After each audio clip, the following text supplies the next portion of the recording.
রূপ কষ্টের ওই নৌকা খানি নাই ডোবার ভয়, ওরে নাই ডোবার ভয়, ওরে নাই ডোবার ভয়।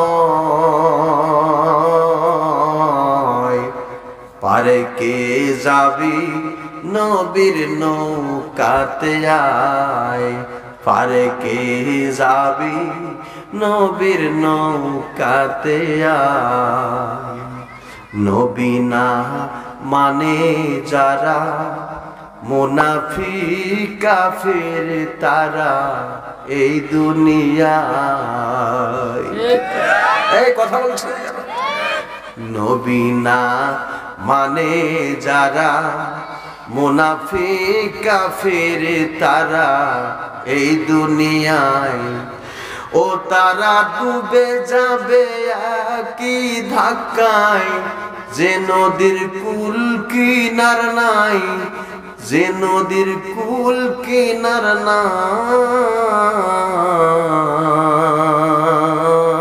নাই। পারে কে যাবি নবীর নৌকাতে আয়, রূপ কাষ্টের ওই নৌকা খানি নাই ডুবার ভয়, ওরে নাই ডুবার ভয়, ওরে নাই ডুবার ভয়। পারে কে যাবি নবীর নৌকাতে আয়। আমার ভাইরা, আমি আপনাদের ছোট্ট একটা দৃষ্টান্ত দিলে আপনার সহজে বুঝবেন। আগামীকাল সকালে আপনাদের অনন্ত মোড় থেকে একটা বাস যাবে ঢাকার দিকে। কষ্ট হয় নাকি আপনাদের? সমস্যা একটু হচ্ছে মনে হয় আমার। প্রিয় দর্শক শ্রোতা, আপনারা দেখছেন নিউ আরটি মিডিয়া ওয়াজ প্ল্যাটফর্ম। এখানে আমরা হক্কানি ওলামায়ে কেরামদের ওয়াজ অডিও ভিডিও ভিজুয়াল করে থাকি। তো এমনই নিত্য নতুন ভিডিও দেখতে আমাদের চ্যানেলটিকে সাবস্ক্রাইব করে আমাদের পাশে থাকুন।